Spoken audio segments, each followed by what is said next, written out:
Sir கேக்குதா sir? ஆ கேட்கும் sir. Slide தெரியும் சார். மூவ் பண்ணுங்க. ஓகே சார், மூவ் பண்ணது பண்ணுதா சார் இப்போ? இல்லை, மூவிங் இல்லை சார். அப்படியே ஓ ஓ நிற்குது சார். பண்ணேன். இப்போ இப்போ மூவ் ஆகுது சார். Okay sir. ஓகே. ரேபியும் நம்ம ஓகே, முதலாய தேங்க்ஸ். ஞாயிறு தம்ம உரையில் இணைந்திருக்கும் அனைவருக்கும் வணக்கம். புத்தரும் அவர் தம்மும் பாபாசாஹி டாக்டர் அம்பேத்கர் எழுதிய இந்த நூலிலிருந்து நம்ம தொடர்ந்து பார்த்துட்டு வரோம். இது வரைக்கும் நூல் 4 மதமும் தம்மமும் பகுதியில இருந்து நம்ம பார்த்துட்டு வரோம். பகுதி 3ல நம்ம இப்போ இருக்கோம். அதுல நம்ம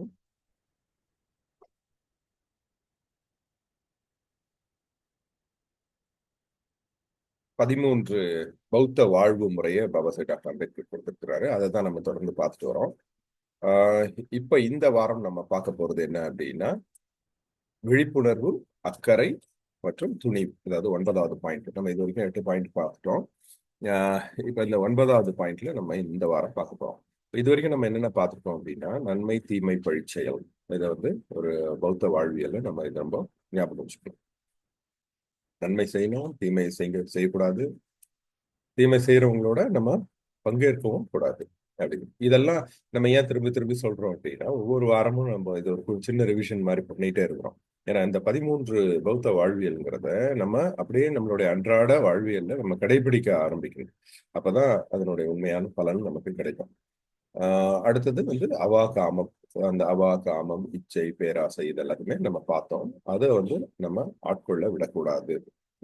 இது பௌத்த வாழ்வியல். அடுத்தது ஹேட், துன்புறுத்தல், தீய விருப்பம் கொள்ளல், அது இருக்கக்கூடாது. இதுல அகைன் நம்ம திரும்ப திரும்ப கவனிக்கிறது என்ன அப்படின்னா, துன்புறுத்துறது மட்டும் இல்ல, துன்புறுத்தணும்னு நினைக்கவும் கூடாது. இதுதான் பௌத்தம். அப்புறம் சினம், பகை. இந்த சினம், பகை இது ரொம்ப அன்றாட வாழ்க்கையில இதை நம்ம பயன்படுத்தும் போது கண்டிப்பா அது யூஸ்ஃபுல்லா இருக்கும். சின்ன சின்ன நிகழ்ச்சிகள்ல பயன்படுத்தும். அதாவது எப்படின்னா, ஒருத்தருடைய கோபம், ஒருத்தவங்க நம்ம மேல கோவப்படுறாங்க அப்படின்னா, நம்ம அவங்க மேல திரும்பி தான் கோவப்படுறோம். இதுதான் இயல்பு. ஆனா அந்த கோவத்தை இன்னொரு கோவத்தினால வெல்ல முடியாது அப்படிங்கறது ஒரு பௌத்தர் நல்லா புரிஞ்சுக்கணும். ஒருத்தவங்க நம்ம மேல கோவப்படுறாங்கன்னா அந்த இடத்துல நமக்கு உடனடியா அதை ஆப்போசிட் தான் ஞாபகம் வரும். அப்ப அவங்க மேல அன்பு செலுத்தணும். அப்போ ஒருத்தவங்க ரொம்ப சுயநலமா இருக்காங்க, எதுவும் கொடுக்க மாட்டேன்றாங்க நமக்குன்னா, அவங்களுக்கு நம்ம தானம் செஞ்சு நம்ம கிட்ட இருக்கிறத அவங்களுக்கு கொடுத்து உதவும். அப்போ இந்த மாதிரி ஆப்போசிட் தான் அந்த இடத்துல அன்பை வளர்க்கும் அப்படிங்கிறத நம்ம பௌத்தர்கள் புரிஞ்சுக்கணும். அப்புறம் இதுக்கு எல்லாத்துக்கும் காரணம் நம்ம மைண்டு தான். ஏன்னா இந்த மைண்டு தான் ஒரு மனுஷனை உருவாக்குது அப்படிங்கிறத புரிஞ்சுக்கணும். நம்மளுடைய செயல்கள் முக்கியம் இல்லை, மைண்டு தான் ரொம்ப முக்கியம். மைண்டு நல்ல சிந்தனைகளோட இருந்ததுன்னா ஆட்டோமேட்டிக்கா நல்ல செயல்கள் வந்துடும். அதனாலதான் புத்தர் செயல்களுக்கு முக்கியத்துவம் இல்லை அப்படின்னா அப்ப செயல்களை பத்தி பேசவே கூடாது அப்படின்னு கிடையாது. அப்போ செயல்கள் தேவையில்லை, செயல்களை பார்க்கக்கூடாது அப்படின்னு கூட புத்தர் காலத்திலேயே ஒரு புக்கு தவறா புரிஞ்சுக்கிட்டு போய் எல்லாருக்கிட்டையும் சொல்ல ஆரம்பிக்கிறாரு. அப்புறம் அவரை திருப்பி அழைச்சி புத்தர் அவருக்கு சரியான விளக்கத்தை கொடுக்குறாரு. ஸோ அந்த புரிதல் நமக்கு இருக்கணும். செயல்கள் சிந்தனையின் அடிப்படையில் தான் உருவாகுகிறோங்க. அதனால செயல்கள் விட சிந்தனைக்கு புத்தர் முக்கியத்துவம் கொடுக்குறாரு. ஸோ அந்த மாதிரி நம்ம அதை புரிஞ்சுக்கணும். நம்ம மைண்ட்லேயே எப்படி இருக்கணும் ஏன்னா செயல்கள் நம்ம ஈஸியா நடிச்சு காமிச்சிட முடியும், நல்லது செய்யற மாதிரி நடிச்சிட முடியும். ஆனா மைண்ட் நடிக்க முடியாது, அது நமக்கு தான் தெரியும். அப்ப நம்ம உண்மையிலே மைண்ட்ல அதை நினைச்சுதான் செய்யறோமா அப்படின்றத நம்ம பார்க்கணும். அந்த செல்ஃப் ரிஃப்ளெக்ஷன் ஒவ்வொரு மனுஷனுக்கு கொடுக்கணும். அந்த மனசோடைய இம்பார்ட்டன்ட்டை நம்ம புரிஞ்சுக்கிட்டோம்னா அதுதான் பௌத்த வாழ்வியல். அப்ப இந்த மனசு அப்படிங்கிறது நமக்குள்ள ஒண்ணு இருக்கு இல்லையா, அந்த செல்ஃப். அந்த மனசு நம்ம கட்டுப்பாட்டுக்குள்ள இருக்கணும். அது ரொம்ப முக்கியம். அது கட்டுப்பாட்டுக்குள்ள இருந்தா மட்டும்தான் இது நானே சொல்லிக்க முடியும். எல்லா விஷயங்களும் நம்ம பௌத்த வாழ்வியலை பொறுத்த வரைக்கும் அந்த ஆசை இருக்கக்கூடாது, அதுக்கப்புறம் யார் மேலே வெறுப்பு இருக்கக்கூடாது, நல்ல செயல்கள் மட்டும்தான் செய்யணும். இதெல்லாம் பௌத்த வாழ்வியல்னு பார்த்துட்டு வரும்போது இது எல்லாத்துக்கும் அடிப்படையில எது இருக்குன்னா மைண்ட் இருக்கு. அந்த மைண்டு நம்ம கட்டுப்பாட்டுக்குள்ள இருக்கும். அப்போ அது அது பௌத்த வாழ்வியல். அப்புறம் இந்த மைண்ட் நம்ம கட்டுப்பாட்டுக்குள்ள வச்சிருக்கும் பொழுது அதுக்கு நல்ல விஷயங்களை அதுக்குள்ள கொடுக்கணும். விஸ்டம் வரணும். அந்த நல்ல விஷயங்கள் அதுக்குள்ள வரணும். அது நேர்மையாகவும் இருக்கணும். அதே சமயத்துல மற்றவங்களுடைய ஒரு ஒற்றுமையாகவும் செயல்படணும். அதுவும் நல்லவங்களோட நம்ம சேர்ந்திருக்கணும். ஒருத்தவங்களோட யாரோட சேர்ந்திருக்கிறோம் அப்படிங்கிறது நம்மளுடைய மைண்டை ஷேப் அப் பண்ணுது அப்படிங்கிறதையும் நம்ம பௌத்த வாழ்வியல்ல முக்கியமா புரிஞ்சுக்கிறோம். ஸோ இது எல்லாத்தையுமே நம்ம டீட்டெயிலாக பார்த்தோம். அது போன வாரம் என்ன பார்த்தோம் அப்படின்னா, இந்த மைண்டு இன்னும் கொஞ்சம் டீப்பா போகணும். இன்னும் அதாவது அந்த மைண்ட் நம்ம கண்ட்ரோல்ல வரணும்னா என்ன பண்ணணும் அப்படின்னா, அதை வந்து நம்ம கவனிக்கணும். மைண்டையே கவனிக்கணும். ஏன்னா நம்ம வந்து எப்படி பார்த்தோம் அப்படின்னா, நம்மளுடைய உடம்பு ஃபுல்லாவே இந்த 5 புலன்கள் நம்ம சொல்றோம். இந்த 5 புலன்களையும் நம்ம ட்ரெயின் பண்றோம். சின்ன குழந்தை பிறந்ததுல இருந்து இந்த 5 புலன்களும் அதுவா தன்னிச்சையா தான் வேலை செஞ்சுட்டு இருக்கோம். நம்ம கட்டுப்பாட்டுக்குள்ள எந்த வேலையும் செய்யாது. இப்போ ஒரு குழந்தை பிறந்த உடனே அதனுடைய கை வந்து அதனுடைய கட்டுப்பாட்டுக்குள்ள இருக்கும்னா இருக்காது.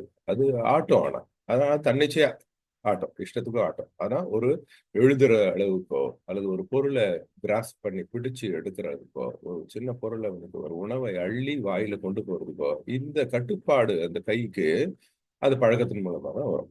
அப்ப அந்த 5 புலன்களையும் நம்ம அப்படிதான் பழகணும். இதுதான் மனித வாழ்க்கை. அப்ப அத பழகுன பிறகுதான் அந்த உயிரினம் தன்னை பாதுகாத்துக் கொண்டு, தனக்கு தேவையான விஷயங்களை எடுத்துக்கொண்டு அது வாழ முடியும். அப்போ இந்த 5 புலன்களை நம்ம பழக்க தெரிஞ்ச நம்மள சுத்தி இருக்கிறவங்களும் அம்மாவும் அப்படிதான். அந்த 5 புலன்களை நமக்கு பழகுறதுக்கு உதவி செய்றாங்க. நம்மளோட குடும்பம் உதவி செய்யுது. நண்பர்கள், இந்த சமூகம் அப்படி உதவி செய்யுது.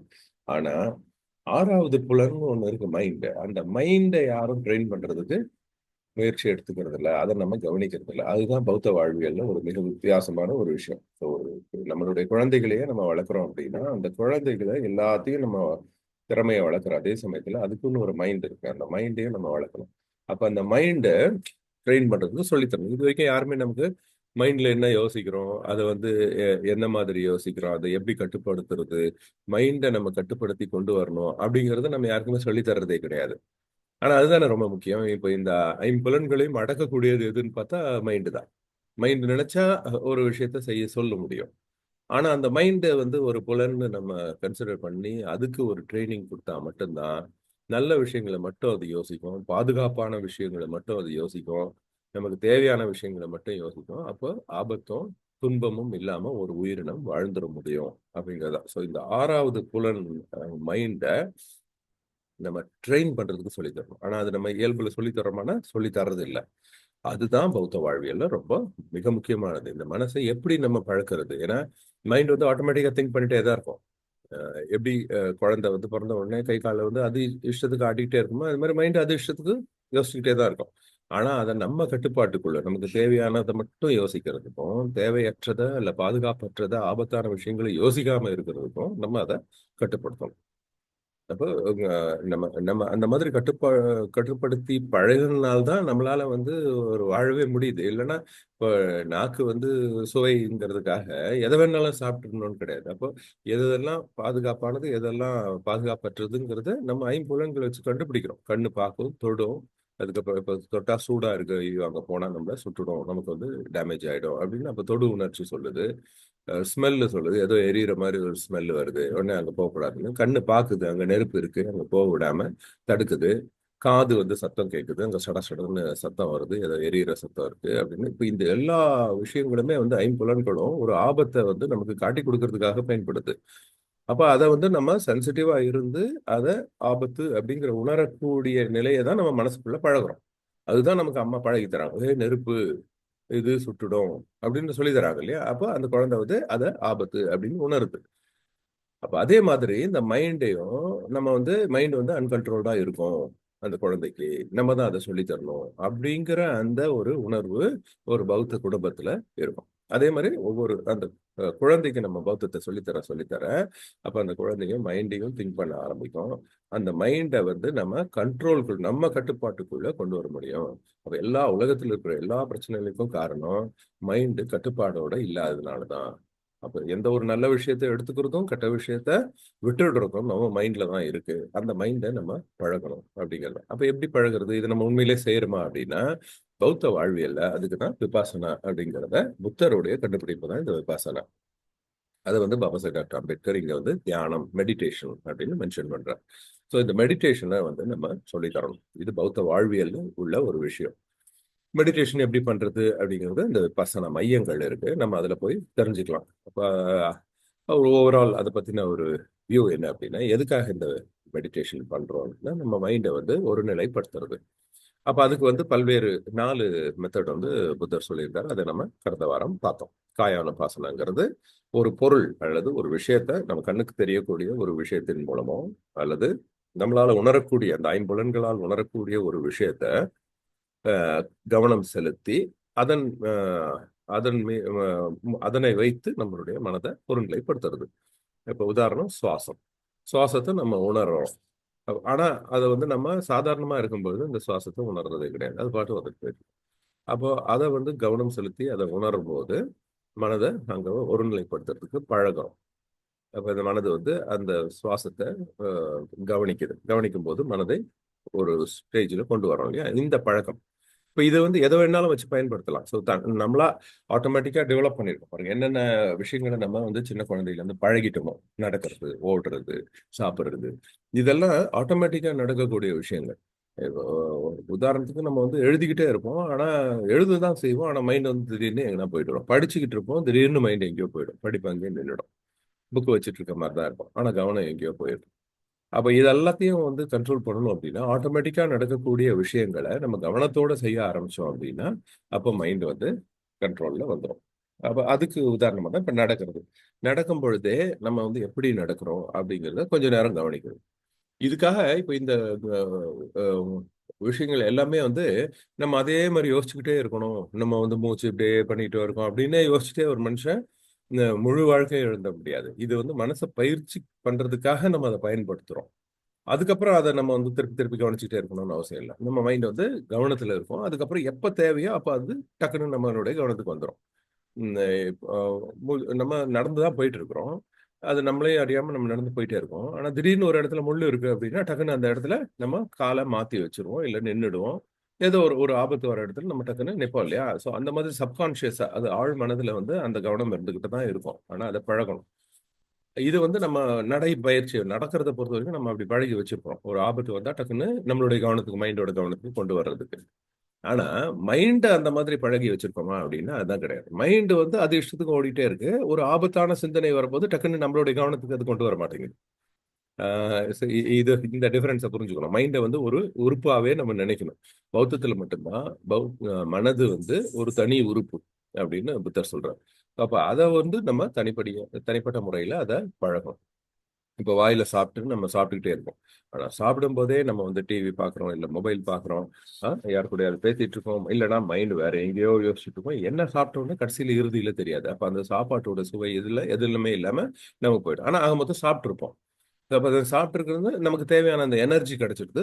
அப்போ நம்ம வந்து அடுத்த வேலையை பார்க்க போயிடுறோம். ஆனா இந்த சாப்பிடுற அந்த நிகழ்வை கொஞ்ச நேரம் கவனிக்க ஆரம்பிக்கணும். அப்ப கவனிக்க ஆரம்பிக்கும் போது நம்ம மைண்ட் வந்து ஒரு நிலைப்படுத்துது. அப்ப அது வந்து ட்ரெயின் ஆகுது.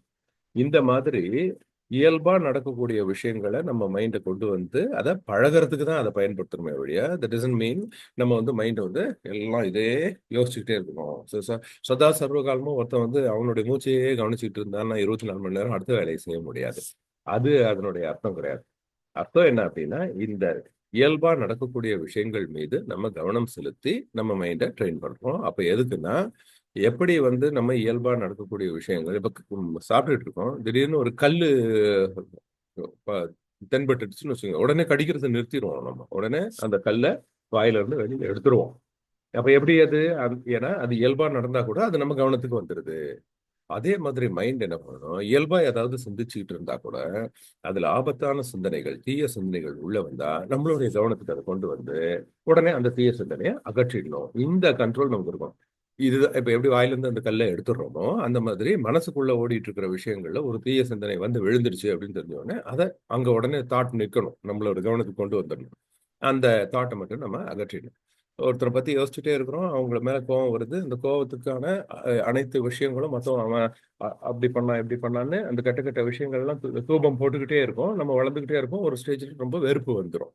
ஆனா இந்த தீய சிந்தனை, இது பகைங்கிறது ஒரு தீய சிந்தனை அப்படின்னு நம்ம அலர்ட்டா இருந்தோம் அப்படின்னா அப்ப அவன் மேல அந்த ஆரம்ப ஸ்டேஜ்ல அந்த ம், கோபம் அல்லது ஒரு பகை உணர்வு வந்த உடனே நம்ம மைண்ட் வந்து இது தீய சிந்தனை, இது அகுசல கம்மா அப்படின்னு நம்ம கவனத்துக்கு கொண்டு இது வாயில கல்லு வந்துருச்சு அப்படின்னு அந்த கவனத்தை கொண்டு வந்துச்சுன்னா நம்ம உடனே நிறுத்திடுவோம். தாட்டை நிறுத்திட்டு அந்த இடத்துல அதை எடுத்துடும். இப்போ ஆரம்ப ஸ்டேஜ்லயே அதை எடுக்கிறது ரொம்ப ஈஸி. நல்லா அதை வலுப்பெற விட்டுட்டோம் அப்படின்னா கடுமையான கோபம் இருக்கும். அப்போ அவன் மேல அவன் இவ்வளவு செஞ்சிருக்கான், நம்ம வந்து பேசாம இருக்கக்கூடாது அப்படிங்கிற அளவுக்கு அது டெவலப் ஆயிடும். அப்ப அதை வந்து கண்ட்ரோல் பண்றதும் ரொம்ப சிரமமாயிடும். அதனாலதான் இளைதாக முள்மரம் கொள்க களையுணர் கைகொள்ளும் காழ்த்து விடத்து அப்படின்னு திருக்குறள் இருக்கும். இப்ப இந்த முள்ளு செடியே கூட நம்ம அதை எடுக்கணும்னு நினைச்சோம்னா அது சின்னதா இருக்கும் போதே எடுத்துடணும். அது பெருசாக விட்டுட்டோம் அப்படின்னா அதுக்கப்புறம் நம்ம போய் எடுக்க ட்ரை பண்ணோம்னா நம்ம கை தான் அது அடிபடும் அப்படிங்கிறது அந்த திருக்குறள் இல்லையா. அதே மாதிரி தான் மைண்ட்ல வரக்கூடிய தீய சிந்தனைகள் கூட உள்ள வந்த உடனே அதை எடுத்துரும். உள்ள வந்த உடனே அதை எடுக்கணும்னா அதுக்கு ஃபர்ஸ்ட் அதுக்கு கவனம் இருக்கணும். அப்போ அந்த மைண்டை அதுக்கு ஏற்ற மாதிரி கவனிக்க பழகணும் அப்படிங்கிறது. அந்த பழகுற மெத்தட்ஸ் தான் இந்த காயானுபாசனா, வேதானுபாசனா. வேதானுபாசனங்கிறது நம்ம உடம்பில் வரக்கூடிய உணர்ச்சிகள். அதாவது நம்ம தொட்டு ஒரு விஷயத்தை எடுக்கும்போது அந்த தொடு உணர்வு இருக்கும். அந்த தொடு உணர்வு மேல நம்ம கவனம் வைக்கிறோம். அது வேற விஷயம். அது இயல்பா நடக்கிறது தான். ஆனா எந்த வேலையும் செய்யாம நம்ம அமைதியா உட்கார்ந்திருக்கும் போது கூட நம்ம உடம்புல வந்து ஒரு சில உணர்வுகள் தோன்றும். அந்த உணர்வுகள் நம்ம கவனிக்கிறது இல்ல. அதுவா தோன்றும், அதுவா மறைஞ்சிடும். ஆனா அந்த உணர்வுகளை வந்து கவனிக்கணும். ஒரு திடீர்னு சுரீர்னு ஒரு இடத்துல வலிக்கிற மாதிரியோ அல்லது லேசா குறுகுறுன்னு இருக்கிற மாதிரியோ இல்ல அரிக்கிற மாதிரி இந்த மாதிரி நிறைய உணர்வுகள் வந்து போயிட்டு தான் இருக்கும். நம்ம பட் நம்ம மற்ற வேலைகள்லாம் பார்த்துட்டு இருக்கிறதுனால நம்ம மைண்டை வந்து அதுல ஃபோக்கஸ் பண்ணாததுனால அது பாட்டு வந்துட்டு போயிட்டு இருக்குது. தியானத்துல இருக்கும்போது இந்த மாதிரி உணர்வுகளை நம்ம கவனத்துக்கு கொண்டு வரோம். அப்ப அந்த உணர்வுகளை கவனிக்கிறதன் மூலம் நம்ம மனதை திருப்பியாக ஒருநிலைப்படுத்துறோம். அந்த உணர்வுகள் வருது, உடனே தன்னிச்சையா மறையுது. அப்ப அந்த அனிச்சா எது எல்லாமே வந்து தானா வரும், தானா மறையும் அப்படிங்கிறத நம்ம பிரெயின் ரெக்கக்னைஸ் பண்ணுது. இது வந்து ஒரு சயின்டிஃபிக்கா சொல்லணும். இது வந்து மெட்டகாக்னிஷன் சொல்லுது. மெட்டகாக்னிஷன்ங்கிறது நம்ம பிரெயினை வந்து நம்ம பயிற்சி பண்றோம். ஒரு சில விஷயங்கள் சுற்றுச்சூழல்களை பொறுத்து தானாகவே நம்ம மூளையில வந்து ஒரு சில விஷயங்களை புரிய வைக்கிறது, பதிய வைக்கிறதுக்கு பேர் தான் மெட்டகாக்னிஷன். இந்த லேர்னிங்ல வந்து பயிற்சியில கொக்னிஷன், மெட்டகாக்னிஷன், எபிஸ்டமிக் கொக்னிஷன் 3 வகையான பயிற்சி இருக்கு. இப்போ நம்மளோட அப்படிதான் நம்ம பிரெயினே பழகிறோம். கொக்னிஷன்ங்கிறது ஆப்வியஸா நமக்கு எல்லாம் வெளிப்படையா தெரியக்கூடிய ஒரு விஷயத்தை பார்த்து இப்ப இதுதான் சிகப்பு கலர் அப்படின்னா அப்ப அந்த சிகப்பு கலரை பார்த்து நம்ம மனசுக்குள்ள பதிய வைக்கிறது இது வந்து கொக்னிஷன். மெட்டகாக்னிஷன்ங்கிறது சின்ன சின்ன விஷயங்கள் மறைந்திருக்கும். ஆனா நம்மளையும் அறியாம அதை வந்து லேர்ன் பண்ணிட்டே இருக்கோம். இப்ப நடக்கிற போது நம்ம நடைப்பயிற்சி நடக்கிறது இப்படிதான் அப்படின்னா அந்த நடக்கிறதுல நிறைய விஷயங்கள் மெட்டகாக்னிஷன் நடக்கும். நம்ம காலை வந்து வைக்கிறோம் அந்த இடத்துல அந்த புவியீர்ப்பு விசை, அந்த ஃப்ரிக்ஷன், நம்ம காலில் என்ன படுது, இது எல்லாத்தையுமே வந்து நம்ம மைண்ட் வந்து அதை அப்சர்வ் பண்ணுது நம்ம பிரெயின். அப்போ நம்ம லேசா அந்த பக்கம் சாஞ்சா கீழே விழுந்துருவோம். அதுக்கு ஏற்ற மாதிரி கைகளை நம்ம பேலன்ஸ் பண்ணணும் அப்படின்னு ஒவ்வொரு விஷயத்தையும் நமக்கு வந்து மெட்டகாக்னிஷன் அப்படியே ஆழ் மனசுல இருந்து லேர்ன் பண்ணக்கூடிய விஷயங்கள் தான் மெட்டகாக்னிஷன். இது ஆப்வியஸா யாரும் சொல்ல மாட்டாங்க. அந்த மாதிரி இப்ப வந்து ஒரு வேதானுபாசனா மூலம் நம்மளுடைய உணர்வுகளை கவனிக்கும் போது நமக்கு வந்து அந்த அந்த வகையான ஒரு மெட்டகாக்னிஷன் கிடைக்குது. அதாவது அனிச்சா எல்லாமே வரும் போகும் அப்படி. அடுத்தது சிந்தானுபாசனா. சிந்தானுபாசனாங்கிறது மைண்டு கவனிக்கிறது. இதுதான் மைண்டுக்குள்ள வரக்கூடிய உணர்ச்சிகள் இருக்கும். கோபம், ஆசை. அப்ப அது எல்லாத்தையுமே நம்ம மைண்ட்ல கவனிக்கணும். நமக்கு பாட்டு வரும். ஒரு பொருள் பார்த்த உடனே இது சாப்பிடணும்னு ஒரு ஆசை வரும். நம்ம உடனே போய் சாப்பிட்றோம். இவ்வளவுதான் நடக்கும். ஆனா கொஞ்ச நேரம் நம்ம வந்து கவனத்தை இந்த ட்ரைனிங் பண்ணோம்னா அந்த சாப்பிடணுங்கிற ஒரு ஆசை வரும் பாருங்க. அந்த ஆசையை கவனிக்கணும் ஒரு நிமிஷம். ஆசையை ஒரு நிமிஷம் கவனிச்ச உடனே அந்த ஆசை வந்து அப்பதான் நம்ம அதை அனலைஸ் பண்ண ஆரம்பிக்கும். இது வந்து நம்ம நல்லதா கெட்டதா, இந்த பொருளை சாப்பிடலாமா, இது நமக்கு வந்து பாதிப்பு இருக்கும், நமக்கு சுகர் இருக்கு, இதை போய் சாப்பிடலாமா அப்படிங்கிற அந்த இடத்துக்கு வந்து நமக்கு டைம் கொடுத்துட்டு பாருங்க. இது சிந்தானுபாசனா. இது வந்து நம்ம மைண்ட்ல வரக்கூடிய ஆசையா இருந்தாலும் சரி, வெறுப்பா இருந்தாலும் சரி, கோபம், பொறாமை, பாசம், என்ன உணர்வா இருந்தாலும் நம்ம அது மேல கொஞ்சம் கவனத்தை வைக்கணும். இதை நம்ம பழகணும். பழக பழகதான் இது வரும். இப்போ பழகும்போது என்ன ஆகுது அப்படின்னா பழகுறதே எதுக்கு அப்படின்னா ஏன்னா நமக்கு வந்து ரொம்ப குறுகிய காலம் தான் கிடைக்கும் ஒரு இடத்த வந்து ரியாக்ட் பண்றதுக்கு. அந்த குறுகிய காலத்துக்குள்ள இவ்வளவு விஷயத்த அனலைஸ் பண்ணணும். அனலைஸ் பண்ணணும்னா அதுக்கு பழகணும். அதுக்குதான் நான் அடிக்கடி ஒரு உதாரணம் சொல்றேன். நமக்கு ஒரு குழந்தை பிறந்து எந்திரிச்சு நடக்கணும் அப்படின்னா அதுக்கு குறைஞ்சது 1.5 வருஷம் ஆயிடுது. அப்பதான் அது நல்லா ஸ்டேபிளா நடக்க முடியும். 1.5 வருஷம் எடுத்துக்கிறோம் நம்ம நடக்கிறத பழகிறதுக்கு. ஆனா இப்போ நினைச்சோன்னா 1.5 செகண்ட் கூட ஆகாது. நம்ம எந்திரிச்சு டக்குன்னு நடந்துருவோம். அப்ப எப்படி இது முடியுது அப்படின்னா இது பயிற்சி. அதே மாதிரி மைண்டையும் நம்ம இவ்வளவு விஷயம் சொல்றோம். ஒரு உணவுப் பொருளை பார்க்குறோம். இதை நம்ம சாப்பிடணுமா வேணாமா, அது நமக்கு நல்லதா கெட்டதா அப்படிங்கிறதெல்லாம் யோசிக்கிறதுக்கு அவ்வளவு நேரம் நமக்கு யோசிக்கிறதுக்கு நேரம் இருக்காது. நம்ம போறோம் எடுக்கிறோம் உடனே சாப்பிட்றோம் போயிடும். அதுக்கப்புறம் யோசிக்கிறாடா சாப்பிட்டு இருக்க கூடாது அப்படின்னு. இந்த காலகட்டம் இருக்கு இல்லையா, அது வந்து ஒரு ஃபிராக்ஷன் ஆஃப் செகண்ட்ல நடந்து போயிடுது. ஆனா அது வந்து நம்ம அனலைஸ் பண்ணக்கூடிய அளவுக்கு அதிக அளவுக்கு டைம் கிடைக்கும். எப்படி நடக்கிறது வந்து 1.5 வருஷம் இருக்கிறது 1.5 செகண்ட்ல நடக்கிறோமோ, அதே மாதிரி ஒரு செகண்ட்ல நம்ம பண்ற விஷயங்களை 1 நிமிஷம் அளவுக்கு யோசிக்கிற அளவுக்கு நமக்கு வந்து அங்க நேரம் கிடைச்சிடும். அதை வந்து ஆட்டோமேட்டிக்கா நம்ம மைண்ட் அவ்வளவு ஃபாஸ்டா வேலை செய்யும். அதே 1 செகண்ட் தான். ஆனா ஆனா அதுல இவ்வளவு விஷயம் யோசிச்சிருக்கோம். ஒரு தியானம் பண்றவங்க 1 செகண்ட்ல அவ்வளவு விஷயம் அனலைஸ் பண்ணியிருப்பாங்க. ஆனா தியானம் பண்ணாதவங்களுக்கு அது 1 செகண்ட் தான். அவங்க உடனே அந்த வேலையை முடிச்சுட்டு அதுக்கப்புறம் பின்னாடி வருத்தப்படுவாங்க. அந்த தியானம் செஞ்சு பழகுறவங்க அந்த 1 செகண்ட்ல அவ்வளவு விஷயம் யோசிச்சு அந்த விஷயத்த நல்ல விஷயமா இருந்தா எடுத்திருப்பாங்க, தீய விஷயமா இருந்தா தவிர்த்திருப்பாங்க. இதுக்கு நம்ம சிந்தானுபாசனா. அப்போ நம்ம மைண்டை வந்து நம்ம யோசிக்க ஆரம்பிக்கும். அப்படி யோசிக்க ஆரம்பிக்கும் போது இப்ப கோவம் வருதுன்னு வச்சுக்கோங்க. கோவம் வந்த உடனே அது மேல நம்ம ஃபோக்கஸ் பண்ண ஆரம்பிச்சோம்னா கோவம் வந்து அப்படி டக்குன்னு காணாம போயிடும். ஏதோ இப்போ ஒரு சிலர் ஒரு ரொம்ப ஷை பர்சன் வந்து மேல வராங்க. அப்படி வந்துட்டு இருக்கும்போது எல்லாரும் அவங்கள பார்த்தாலும் அவங்க ஓடி போயிடுவாங்க இல்லையா? அப்ப நம்ம பார்த்த உடனே ஓடி போயிடும். அந்த மாதிரி நம்மளுடைய உணர்வுகளும் அப்படிதான். அஸ்தோ அதுக்கு ஏதோ வெக்கம் வந்து ஓடி போயிட்ட மாதிரி அதுக்கு நம்ம மைண்ட்ல இருந்து காணாம போயிடும். இதை நம்ம வந்து பழகும். இது வந்து சிந்தான பாசம். அடுத்தது தம்மான பாசனம். தம்மான பாசனம் இப்ப தம்மத்தை நம்ம லேர்ன் பண்றோம். இதை நம்ம உட்காந்து ஆழ்ந்து யோசிக்கணும். ஒரு சில விஷயங்கள் புரியாது. இப்ப அந்த தீதும் நன்றும் பிறத்தர வாரா அப்படின்னு சொல்லுவோம். இப்ப வெளிப்படையா பார்க்கும்போது அது வேற அர்த்தத்தை கொடுக்குது. நம்ம அதை ஆழ்ந்து சிந்திக்கும் பொழுது அப்ப நமக்கு அதனுடைய அர்த்தம் புரியுது. இது வந்து தானாக தான் எல்லாருமே சிந்திக்கணும்னு அவசியம் கிடையாது. அதுக்குதான் அதை 3 வகையா சொல்றோம். சுட்ட மாய பண்ணா, அதுக்கப்புறம் சிந்த மாய பண்ணா, அப்புறம் பாவன மாய பண்ணா. அப்படின்னா என்ன அர்த்தம்? சுட்ட மாய பண்ணான்னா அடுத்தவங்க சொல்றதை கேட்கும்போது. ஸோ தம்மத்தை நம்ம அடுத்தவங்க வாயால கேட்கணும். கேட்கும்போது நம்ம அதை காதுல கேட்டு அதுக்கப்புறம் அதனுடைய ஆழ்ந்த அர்த்தத்தை நம்ம யோசிக்கணும். சிந்தமாய பண்ணா சித்தா. சுட்டாக்கு அடுத்தது சிந்தா. சிந்தனை யோசிக்க ஆரம்பிக்கும். அந்த யோசிக்க ஆரம்பிச்ச பிறகு அதை நம்மளுடைய அன்றாட வாழ்க்கையில நம்ம பயன்படுத்துவோம். பொய் சொல்லக்கூடாது அப்படின்றது ஒரு சுட்டமாய பண்ணா. பொய் சொல்லக்கூடாது, பொய் சொன்னா தப்பு அப்படின்றது நம்ம காதால கேட்டுரும். இப்ப நம்ம என்ன பண்ணணும்? நம்ம யோசிச்சு பார்க்கணும். இப்ப இந்த இடத்துல நம்ம பொய் சொல்லலாம் என்ன ஆகும், பொய் சொல்லலைன்னா என்ன ஆகும். அப்போ பொய் சொன்னா இந்த விளைவுகள் ஏற்படுத்தும், பொய் சொல்லலைன்னா இந்த விளைவுகள் ஏற்படுத்தும். நம்ம கவனிக்கிறோம் இல்லையா? இது அனலைஸ் பண்ணும். இது சிந்தமாயம். அதுக்கப்புறம் அந்த குறிப்பிட்ட இடத்துல பொய் சொல்லாம நம்ம இருந்துட்டோம்னு வச்சுக்கோங்களேன், அதனுடைய பின் விளைவுகள் என்ன நடந்திருக்கு அப்படிங்கிறத உட்கார்ந்து நம்ம யோசிக்கணும். யோசிக்கும் பொழுது அப்ப இது reflecting on our own activities. நமக்கு காலையில இருந்து சாயங்காலம் வரைக்கும் என்ன நடந்திருக்கு அப்படிங்கறத நம்ம கூர்ந்து கவனிச்சோம்னா அதுல இருந்து நிறைய விஷயங்கள் நம்ம புரிஞ்சுக்கலாம். இது வந்து தம்மானு பாசனம்.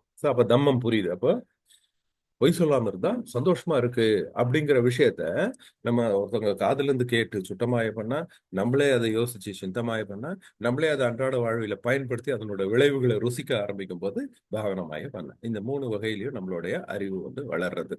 இதுதான் பயிற்சி. ஏன் இந்த ஒரு ஸ்லைட்ல இவ்வளவு ஃபோக்கஸ் பண்ணிட்டேன் அப்படின்னா, பௌத்த வாழ்வியல்ல இந்த வாழ்வியல் மிக மிக முக்கியம். ஏன்னா இதுதான் அடிப்படை. ஒரு மைண்ட் எல்லாம் இது வரைக்கும் நம்ம பார்த்த வாழ்வியல்கள் எல்லாமே மைண்ட் அடிப்படையில தான் இருக்குங்கிறத பார்க்கணும். அந்த மைண்ட் நம்ம கட்டுப்பாட்டுக்குள்ள இருக்கணும். அந்த கட்டுப்பாட்டுக்குள்ள எப்படி கொண்டு வருது? ஏன்னா புத்தர் வந்து வெறுமனே சொல்லிட்டு போகல. புத்தர் வந்து எது சொன்னாலும் அது வந்து செய்யக்கூடிய விஷயமா இருந்தா மட்டும்தான் சொல்லுவாரு. அதுவும் எல்லாராலையும் செய்யக்கூடிய விஷயமா இருந்தா மட்டும்தான் சொல்லுவாரு. அப்ப புத்தர் வந்து அடிக்கடி சொல்றது என்ன? இதை வந்து நம்ம மைண்ட்ல எப்பயுமே திருப்பி திருப்பி ஞாபகம் வச்சுக்கோங்க. புத்தர் என்ன கேட்கிறாரு அப்படின்னா, இது கண்டிப்பா உங்களால முடியும். உங்களால முடியலன்னா நான் சொல்லுவேனா? அப்படின்னு. If you cannot do it, will I tell you? அப்படிங்கிறாரு. உங்களால செய்ய முடியாத விஷயத்த போய் நான் சொல்லுவேனா? கண்டிப்பா செஞ்சு பாருங்க. அதுக்கு சாத்தியம் தான். அதனால தான் நான் சொல்றேன் அப்படிங்கிறார். இத நம்ம காதுல வந்து எப்பயுமே ஒலிச்சுக்கிட்டே இருக்கணும். நிறைய டைம் வந்து நமக்கு ஐயோ இதெல்லாம் நம்மளால முடியாதுப்பா. இதெல்லாம் ரொம்ப கஷ்டம். இதெல்லாம் நம்ம துறவி ஆகணும். அப்படி கிடையாது. சாதாரண அன்றாட வாழ்வியல்ல இருந்துட்டு கூட நம்ம இதெல்லாம் கடைபிடிக்க முடியும். அப்போ அந்த புத்தர் சொன்ன வார்த்தைகள் நம்ம காதுல ஒலிச்சுக்கிட்டே இருக்கணும். நம்மளால முடியாதுன்னா புத்தர் சொல்லியிருப்பாரா? கண்டிப்பா நம்மளால முடியும். அதனாலதான் அவர் சொல்லியிருக்கிறாரு. அப்படிங்கறத நீங்க உங்களுக்குள்ளே சொல்லிக்க ஆரம்பிக்கணும். ஏன்னா இதுல எல்லாத்துலயுமே உடனே எடுத்த உடனே எல்லாரும் மாஸ்டர் ஆயிட போறது இல்ல. ஒவ்வொரு விஷயமும் நம்ம வந்து கொஞ்சம் கொஞ்சமா அந்த ட்ரைனிங் மூலமா தான் வரப்போகுது. அந்த வகையில இந்த வாரம் நம்ம என்ன அடுத்தது பார்க்க போறோம் அப்படின்னா, விழிப்பு, அக்கறை, துணிவு. இது வந்து ஆஹ், அந்த வார்த்தைகள் வந்து ஆஹ், உண்மையிலே வார்த்தைகளுக்கு முக்கியத்துவம் எப்ப வரும்னா அது என்ன வகையான புரிதலை நமக்கு கொடுக்குது அப்படிங்கிறது. அப்ப இந்த வார்த்தைகள் வந்து ரொம்ப விழிப்பு, அக்கறை, துணிவு அப்படிங்கிறது அது அப்படியே சர்வசாதாரணமா கடந்து போக முடியாது. அது ஒவ்வொன்றுலயும் என்ன புரிதல் அது கொடுக்குது. அதனாலதான் நான் அந்த இங்கிலீஷ்லயும் எழுதியிருக்கேன். அப்போ அதனோட மீனிங் வந்து கொஞ்சம் டீப்பா நம்ம பார்க்கணும். விஜிலன்ஸ். விஜிலன்ஸ், ஏர்னஸ்ட்னஸ். ஏர்னஸ்ட்னஸ்ங்கிறது வந்து எந்த ஒரு விஷயம் எடுத்தாலும் அதுல முழு கவனம் செலுத்தி அதுக்கான பொறுப்பை எடுத்து அக்கறையோட சின்ன அஜாக்கிரதை கூட இல்லாம அதை செய்யறது தான், அதை முனைப்புடன் செய்யறது தான் ஏர்னஸ்ட்னஸ், முனைப்பு. அடுத்து துணிவு, அந்த விஷயத்துல துணிவு. இந்த மூணுமே வந்து ஒரு பௌத்த வாழ்வியல். எந்த ஒரு விஷயத்தை எடுத்து நம்ம செஞ்சாலும் ரொம்ப அலர்ட்டா இருக்கணும், விஜிலண்டா இருக்கணும். அடுத்தது அதுக்கான முனைப்பு இருக்கணும், துணிவு இருக்கணும். இந்த மூணு சேர்ந்து ஒரு செயலை நம்ம செய்யும்போது அது கண்டிப்பா நம்ம நினைத்த பலனை கொடுக்கும். எதிர்பார்த்த அந்த இலக்கை அடைய முடியும். அப்ப இந்த விழிப்பு அப்படிங்கிறது என்னன்னா, நம்ம வந்து விழிப்புனா விழிப்புணர்வு அப்படின்னு இல்லை, இது விஜிலண்ட். அதனாலதான் நான் அந்த இங்கிலீஷ் வார்த்தையும் சேர்த்து போறேன். விழிப்புங்கிறது அவேர்னஸ். நம்ம வந்து முழிச்சிட்டு இருக்கிறது, நமக்கு என்ன நடக்குதுன்னு தெரியுது அப்படிங்கிறது. தெரியறது வேற. ஆனா கவனமா இருந்து எச்சரிக்கையா இருந்து அதுக்கு ஆபத்து வர்றதை வந்து நம்ம முன்கூட்டியே சுதாரிச்சு ரொம்ப அலர்ட்டா இருக்கிறது அந்த விஜிலண்ட் அப்படிங்கிறது. இதுக்கு புத்தர் வந்து ஒரு உதாரணம் கொடுக்குறாரு. புத்தருடைய உதாரணம் என்னன்னா, ஒரு சின்ன கதை மாதிரி சொல்றாரு. ஒரு அரசர் அவருடைய ராஜ்யத்துல வந்து ஒரு சிறை கைதி இருக்கான். சிறை கைதிகள் இருக்கும்போது ஒரு சிறை கைதி வந்து ரொம்ப அஹ், நல்ல பழக்க வழக்கமா இருக்கான், அவனை விடுதலை பண்ணிடுறான் அப்படின்னு அந்த தளபதி வந்து சொல்றாரு அரசர்கிட்ட. அரசர் வந்து உண்மையிலே அவன் நல்லவனா மாறிட்டானா அப்படின்னு எப்படி நம்ம கண்டுபிடிக்கிறது? அப்ப அது நான் ஒரு டெஸ்ட் கொடுக்குறேன், அது செய்யுங்க. அப்படி அவன் அதுல ஜெயிச்சு வந்துட்டான்னா அவன் நல்லவனா மாறிட்டான் அப்படின்னு நம்ம அவனை விட்டுடலாம் அப்படின்னு சொல்லிட்டு, அப்ப அவனை கூப்பிட்டு அவனுக்கு வந்து ஒரு டெஸ்ட் வைக்கிறாங்க. என்ன அப்படின்னா, ஒரு ஃபேர் கிரவுண்ட், அதாவது ஒரு என்ன சொல்றது, பொருட்காட்சி, அந்த திருவிழா, ஊர் திருவிழா சொல்றோம், அந்த மாதிரி திருவிழா நடக்கிற கூட்டத்துல இவனை வந்து நடக்க வைக்கணும். ஒரு பக்கம் அவனை வந்து அட்ராக்ட் பண்ணக்கூடிய விஷயங்கள், பாட்டு, நடனம், நிறைய தின்பண்டங்கள் அந்த மாதிரி இருக்கும். இன்னொரு பக்கம் என்ன பண்ணணும்னா, அங்க வந்து குடி போதையில ஒரு சில ஆட்கள்லாம் நிக்க வச்சு அவனை வந்து டிஸ்ட்ராக்ட் பண்ணணும், அவனோட கவனத்தை திசை திருப்பணும். இந்த மாதிரி ஒரு இல்ல, அவங்க நல்லவங்களும் இருப்பாங்க, கெட்டவங்களும் இருப்பாங்க, நல்ல விஷயங்கள் இருக்கும், கெட்ட விஷயங்கள் இருக்கும். இந்த மாதிரியான ஒரு சலசலப்பான ஒரு ஃபேர் கிரவுண்ட், ஒரு திருவிழா நடக்கிற இடத்துல இவனை கொண்டு போய் ஒரு கையில ஒரு சட்டி ஃபுல்லா எண்ணெயை வச்சு இவன் வந்து அந்த திருவிழா நடக்கிற இடத்துல உள்ள புகுந்து சுத்தி வெளியில வந்துடணும். வரும்போது ஒரு சின்ன டிராப் ஆஃப் ஆயில் கூட கீழே விழுந்திருக்க கூடாது. அப்படி விழுந்துச்சுன்னா வந்து அந்த கணமே பின்னாடி நீங்க என்ன பண்ணுங்க, வாளோட போயிட்டு அவன் தலையை செய்விருங்க. ஒருவேளை அதுல வந்து ஆயிலே கீழே விழாம அவன் வெளியில வந்துட்டான் அப்படின்னா அவன் வந்து விடுதலை ஆக்கிடலாம் அப்படின்னு சொல்லி அவனுக்கு கொடுத்து அனுப்புறாங்க. அப்போ இந்த எண்ணெய் சட்டியை வச்சுட்டு அவன் நடக்கிறவனுடைய மனநிலை எப்படி இருக்கும்? ஒரு சொட்டு விழுந்தா கூட நமக்கு ஆபத்து வந்து, உயிருக்கு ஆபத்து வந்துடும். அது அத்தகைய அலர்ட்னஸோட இருக்காம அதுதான் விஜிலண்ட். விஜிலண்ட்ங்கிறது நமக்கு ஆபத்து வந்துடக்கூடாதுங்கிறதுல எச்சரிக்கையா இருக்கு. அவ்வளவு கவனமா, அப்ப அவன் ஃபுல்லா கவனம் அங்க இருக்கும். ஒரு துளி சிதறினா கூட நம்ம உயிரே போயிடும் அப்படிங்கிற அந்த ரெஸ்பான்சிபிலிட்டி இருக்கு. இதோட சேர்ந்து அவன் அந்த வேலையை செய்ய ஆரம்பிப்பான். இப்படித்தான் நம்மளுடைய கவனம் இருக்கணும் அப்படின்னு புத்தர் வந்து பிக்குகளுக்கு இந்த உதாரணத்தை கொடுத்து சொல்றாரு. அத்தகைய விழிப்புணர்வு தான் விஜிலன்ட் அப்படின்னு சொல்றோம். அப்ப இந்த மாதிரி விழிப்போடு இருக்கும்போது என்ன ஆகுது அப்படின்னா, நம்ம அந்த விஷயத்துல வந்து அஜாக்கிரதையா இருக்க மாட்டோம், கவனக்குறைவு இருக்காது. காய்கறி நறுக்கும் போதே அந்த காய்கறி நறுக்கிற விஷயத்துல கவனத்தை செலுத்துவது, அதுதானே புத்திசம், அதுதான் பௌத்த வாழ்வியல். எந்த ஒரு செயல் செஞ்சாலும் அதை கவனத்தோட செய்யும். அப்போ கவனம் இல்லாம இருக்கும்பொழுதுதான் டக்குனு காய் வந்து நம்ம கையை நறுக்குது. எத்தனையோ பேர் வந்து நம்ம அந்த மாதிரி வரோம். சமையல் அறையில இருந்தாலும் சரி, திடீர்னு எங்கன்னா சூடு வாங்கிடுறோம், இல்லைன்னா ஒரு வெட்டு வாங்கிடுறோம். இது ஏன் நடக்குது அப்படின்னா அந்த இடத்துல நம்மளுடைய கவனம் தப்புது. அப்ப இதை வந்து கவனம் வந்து நேரா நம்ம எந்த செயல் செய்யறோமோ அந்த செயல் மீது விஜிலண்டா வைக்க பழகிக்கிறது. இது அகைன் பழக்கம் தான். இந்த பழக்கம் எப்படி வரும்னா, அந்த விபாசனா பண்றதன் மூலம் அந்த மைண்டை வந்து நம்ம கவனமா அதே செயல் மேல கொண்டு வந்து நிறுத்தி அதை எச்சரிக்கையா இருக்க வைக்க பழகிக்க முடியும். இப்ப அந்த அஜாக்கிரதையை விலகிறதுனால நம்ம வந்து எந்த ஒரு செயல் செஞ்சாலும் அதுல கரெக்டா நம்ம செய்ய முடியும், அதுக்கு நம்ம எதிர்பார்த்த விளைவுகளை கொண்டு வர முடியும். அப்ப அஜாக்கிரதையா ஒரு விஷயம் செஞ்சாதான் அடுத்தவங்களுக்கு கோபம் வருது. நம்ம கவனத்தோட செஞ்ச பிறகும் அது நல்ல விளைவை ஏற்படுத்தல அப்படின்னா நமக்கு அது யாரும் வந்து அது மேல கோவப்பட மாட்டாங்க. குழந்தைய நம்ம பாக்குறோம், நல்லா படிக்குது, ஆனா நல்லா படிச்சு முடிச்ச பிறகும் அதுக்கு மார்க் கம்மியா வருதுன்னா அப்ப நம்ம அந்த குழந்தை மேல கோவம் வராது. ஆனா நம்ம பார்த்துட்டு இருக்கிறோம், அது வந்து படிக்கிறது இல்ல, கேர்லெஸ்ஸா இருக்கு, அது இஷ்டத்துக்கு விளையாடுது, சரியா படிக்கல, ஆனா மார்க் கம்மியாயிடுச்சுன்னா அப்போதான் நமக்கு கோவம் வருது. அதே மாதிரி இதுதான் வந்து மெடிக்கல் லைன்ல வந்து நெக்லிஜென்ஸ் சொல்லுவாங்க. So, எந்த ஒரு வேலையிலுமே நம்ம நெக்லிஜென்ஸ், அஜாக்கிரதை, நெக்லிஜென்ஸ் இருந்தாதான் கோர்ட்டே வந்து ஒரு டாக்டர் கூட தண்டிக்கும். ஆனா அந்த டாக்டர் வந்து நல்ல இன்டென்ஷனோட செஞ்சிருக்கிறாரு, எல்லா வேலையும் செஞ்சுட்டாரு, ஆனா பேஷண்ட் இறந்துட்டாங்க அப்படின்னா சட்டம் அது தண்டிக்காது.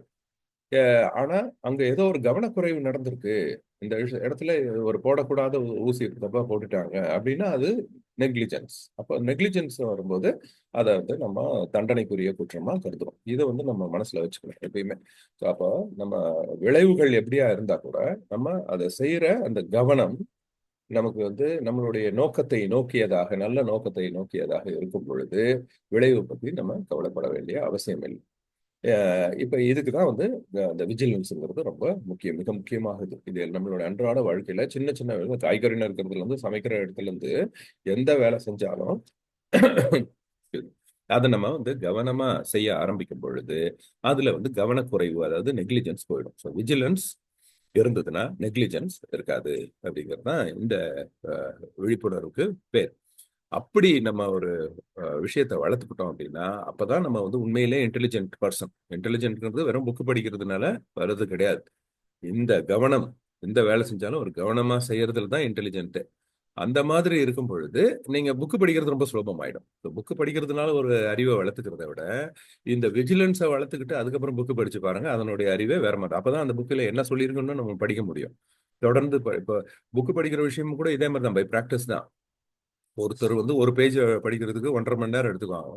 பட் விபாசனா பண்ற ஒரு பௌத்த குழந்தை அதே பேஜை வந்து 2 நிமிஷத்துல படிச்சிடும். எப்படின்னா அந்த கவனம். இதுதான். நடக்கிறது வந்து தட்டு தடுமாறி நடந்தா வந்து 1.5 வருஷம் நடக்குது அது புரிஞ்சுக்கிறதுக்கு. ஆனா பயிற்சி செஞ்ச உடனே 1.5 செகண்ட்ல நடந்துடும். அதே மாதிரிதான் எந்த ஒரு விஷயமும். இப்போ இதை வந்து நம்ம பழகணும். அப்போ அப்படி நல்லா பழகி விழிப்புணர்வோட விஜிலண்டா இருக்கிறவங்க எப்படி புத்தர் வந்து ஓமை கொடுக்குறாருன்னா, ஒரு கோபுரம் மேல ஏறி நின்னு கீழே இருக்கிறவங்களை பார்க்கறவனுடைய வியூ எப்படி இருக்கும், மேல இருந்து மற்றவங்களை பார்க்கறது, அந்த மாதிரியான ஒரு அறிவை இது வந்து இந்த விழிப்புணர்வு கொடுக்கும், விஜிலன்ஸ் அப்படின்னு. அதனாலதான் ஒரு ஒரு தொலைநோக்கு பார்வைன்னு சொல்றாங்க பாருங்க, அதுதான் அது. இந்த தொலைநோக்கு பார்வை கிடைக்கும் நமக்கு. ஒரு சிலர் வந்து வீட்டுல பெரியவங்க வந்து முன்கூட்டியே சொல்லிடுவாங்க, இந்த மாதிரி பண்ணா இப்படி நடக்கும், அது பண்ணாத அப்படின்னு சொல்லுவாங்க இல்லையா. அது எப்படின்னா அந்த தொலைநோக்கு பார்வை அவங்களுக்கு கிடைக்குது. நம்ம கூட நம்ம அறிவாளிகளை வந்து நம்ம தொலைநோக்கு பார்வையில நம்ம சொல்றதுக்கான காரணம் அதுதான். இப்ப இந்த சார்ஜ்,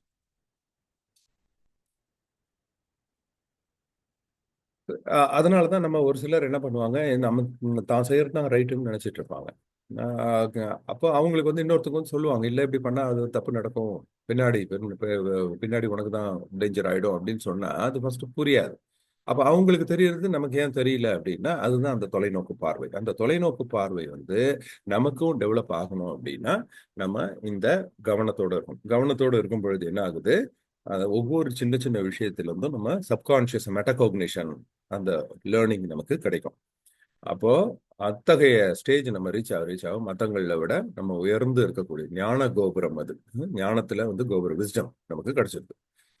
அப்போ இன்னொரு உதாரணமும் சொல்றாரு. ஒரு மலை உச்சியில இருந்துட்டு பள்ளத்தாக்குல வந்து கஷ்டப்பட்டுட்டு இருக்கவங்கள மலை உச்சியில சந்தோஷமா இருக்கிறவங்க எப்படி பார்ப்பான், அந்த வியூ நமக்கு கிடைக்கும். இந்த வியூ கிடைக்கும், இந்த ரைட் வியூ. இந்த ரைட் வியூ கிடைக்கிறது தான் நம்ம அந்த எண் வழி மார்க்கத்துல நம்ம போறோம். அப்ப இந்த விழிப்புணர்வுகள் இந்த மாதிரி அஜாக்கிரதை இல்லாம நம்ம வந்து கவனத்தோட செய்யறவங்க எப்படி இருப்பாங்க அப்படின்னா, சுத்தி இருக்கிறவங்களும் அஜாக்கிரதையா இருக்கிறவங்க மத்தியில இவன் மட்டும் அலர்ட்டா இருக்கும். மற்றவங்க எல்லாம் ஏதோ மிஸ்டேக் நடக்கும், ஆனா நமக்கு வந்து அந்த மிஸ்டேக்குகள் இருக்காது. இது வந்து குறையும். நம்ம செய்ய செய்ய செய்ய நமக்கு வந்து நாளடைவில் குறைஞ்சிக்கிட்டே வரும். அதுக்காக உடனே நானும் தானே மிஸ்டேக் பண்ணிட்டேன், அப்ப நான் வந்து பௌத்தன் இல்லையா அப்படின்னு மனம் தோன்றக்கூடாது. அதனுடைய எண்ணிக்கை அளவுல நம்ம வந்து மற்றவங்களை விட வித்தியாசமா இருப்போம். இந்த தியானத்தை பண்றதன் மூலமாகவும் பௌத்த வாழ்வியலை கடைபிடிக்கிறதன் மூலமாகவும் கொஞ்சம் கொஞ்சமா நம்ம என்ன பண்ணுவோம், நம்மளுடைய மாற்றங்களை நமக்கு மேல வந்துகிட்டே இருக்கும். அதனாலதான் எண் வழி மார்க்கம்ங்கிறது ஒரு சக்கரம். அது ஒரு ஸ்ட்ரைட் லைன் கிடையாது. இங்க இருந்து ஆரம்பிச்சு அங்க போயிட்டு ரீச் ஆயிட்டோம் அப்படி கிடையாது. அது வந்து சக்கரம் தான். ஸோ திரும்பி அந்த ரைட் வியூ கிடைக்கும், அப்புறம் திரும்பி நம்ம அடுத்தடுத்து தொடர்ந்து பயிற்சி செஞ்சுட்டே இருக்கும் பொழுது மட்டும்தான் அது வந்து நம்மளுடைய இயல்பாவே மாறிடும். அதுக்கப்புறம் சக்கரம் வந்து தானா ஓடும். எப்படி மூச்சு வந்து தானா ஓடிட்டு இருக்கும் அந்த மாதிரி தானாவே நல்ல விஷயங்களை நம்ம மைண்ட் யோசிக்கும், ஆபத்தான விஷயங்களை அவாய்ட் பண்ணிடும், நம்மளுடைய கவனத்துக்கே இருக்காது. ஸோ நம்மளுடைய கவனத்தே இல்லாம ஒரு நல்ல விஷயம் நடந்துட்டு இருக்குன்னா அதுதான் கம்ஃபர்ட். நமக்கு என்ன தேவைப்படுதோ அத நம்மளுடைய முயற்சி இல்லாம அதுவா தானாக நடக்கிறது தானே நம்ம வந்து கம்ஃபர்ட்னே சொல்றோம். இல்லையா? இப்போ ஒரு துணி துவைக்கணும்னா கூட நம்ம போய் எடுத்து துவைச்சிட்டு இல்லாம அதை எடுத்து தூக்கி போட்டு வாஷிங் மிஷின் அது பாட்டு செய்யும். ஸோ நம்மளுடைய எந்த ஒரு உடல் உழைப்பும் இல்லாம ஆனா தானா ஒரு வேலை நடந்துகிட்டு இருக்கு, நம்ம எதிர்பார்க்குற வேலையை அது செஞ்சு கொடுக்குது அப்படின்னா அதுதான் மனுஷன் கம்ஃபர்ட்னு நினைக்கிறோம். மாவாட்டுறதுக்கு கூட அது. எடுத்து கிரைண்டர்ல போட்டுட்டு அது பாட்டு ஆட்டும். நம்ம போய் ஆட்டிட்டு இருக்கோம். அப்ப இன்னொரு தானாக ஆட்டோமேட்டிக்கா அதே, ஆனா நல்ல விஷயத்த கொடுக்கணும். அது இஷ்டத்துக்கு கண்ணாபின்னான்னு ஆட்டி நமக்கு வந்து தேவையில்லாத மாதிரி கொடுத்துச்சுன்னா அதை யாரும் விரும்புறது இல்ல. நம்ம விரும்பிய விளைவு ஆனா ஆட்டோமேட்டிக்கா நடக்கணும். அதைத்தான் நம்ம கம்ஃபர்ட்னு நினைக்கிறோம். அந்த மாதிரி நம்ம மைண்டுமே நம்ம விரும்பிய விளைவை தானாகவே நடக்க வைக்கிறது அப்படின்னா அதுக்கு நம்ம பழகணும். அதுதான் இந்த பழக்க வைக்கிறதோடைய மெயின். அப்போ இந்த மாதிரி பழகி நம்மளோட நல்ல விஷயங்களை மட்டுமே எடுத்துக்கிட்டு கெட்ட விஷயங்கள் எல்லாத்தையும் அவாய்ட் பண்ணக்கூடியது ஆட்டோமேட்டிக்கா நடக்கும். ஸோ ஒவ்வொரு தடவையும் நம்ம யோசிச்சு யோசிச்சு பண்ணிட்டு இருந்தோம்னா அதுவே ஸ்ட்ரெஸ். ஆனா ஆட்டோமேட்டிக்கா நடந்துச்சுன்னா அது கம்ஃபர்ட். அப்போ ஆனா அந்த கம்ஃபர்ட் ரீச் ஆகணும்னா நீங்க ஒவ்வொரு தடவையும் யோசிச்சு யோசிச்சு அதை பழகணும். பழகினா மட்டும்தான் கம்ஃபர்ட்டுக்கு ரீச் ஆக முடியும். மூச்சு வந்து நமக்கு எப்படி இப்போ சர்வசாதாரணமா போயிட்டு இருக்கு, அதுவா நடக்குது. அதனால கம்ஃபர்டபுளா இருக்கும். யார் ஒருத்தர் ஒவ்வொரு மூச்சையும் கஷ்டப்பட்டு இழுத்து கஷ்டப்பட்டு அவன் கவனத்தோட இழுத்து கவனத்தோட விட்டான்னா அப்ப மூச்சு திணறல் இருக்குன்னு அர்த்தம் ஆகும். அப்ப அது டிஸ்கம்ஃபர்ட். அது தன்னாகவே நடக்குது. ஆனா நம்ம எதிர்பார்க்குற மாதிரி நடக்குதுன்னா அது கம்ஃபர்ட். ஸோ மைண்டும் அப்படிதான். ஸோ யார் நம்ம ஆரம்பத்தில் ஆனா நம்ம வந்து அதை பயிற்சி செய்யணும். நல்ல விஷயங்கள் எடுக்கணும், கெட்ட விஷயங்கள் எடுக்கணும். கான்ஷியஸா நம்ம அதை ட்ரெயின் பண்ணிட்டே இருந்தோம்னா ஆட்டோமேட்டிக்கா நல்ல விஷயங்கள் மட்டும் உள்ள வந்துட்டு கெட்ட விஷயங்கள் ஆட்டோமேட்டிக்கா ரிஜெக்ட் ஆகுற அந்த ஸ்டேஜ் ரீச் ஆகுறது தான் நிபானா. அதுதான் அந்த பௌத்தத்துடைய ரைட் வியூக்கு ரீச் ஆயிட்டோம். அப்ப நம்ம வந்து கம்ஃபர்டபுளா இந்த உலகத்துல வாழ முடியும். இதுதான் பௌத்த வாழ்வியல். இது வந்து பாசிபிள் அப்படிங்கறத நம்ம ஃபர்ஸ்ட் நம்புறது தான் பௌத்த வாழ்வியல். அதுக்கான முயற்சியை எடுக்கிறது பௌத்த வாழ்வியல். இப்ப சுத்தி எல்லாம் தூங்கிட்டு இருந்தா ஒருத்த மட்டும் எந்திரிச்சு நின்று உட்கார்ந்து இருந்தா எப்படி இருக்கும் அந்த இடத்துல அவன் அந்த மாதிரியான ஒரு ஃபீல் நமக்கு இந்த மாதிரி அலர்ட்டா ஒரு வேலையை செய்யும் போது நமக்கு கிடைக்கும்.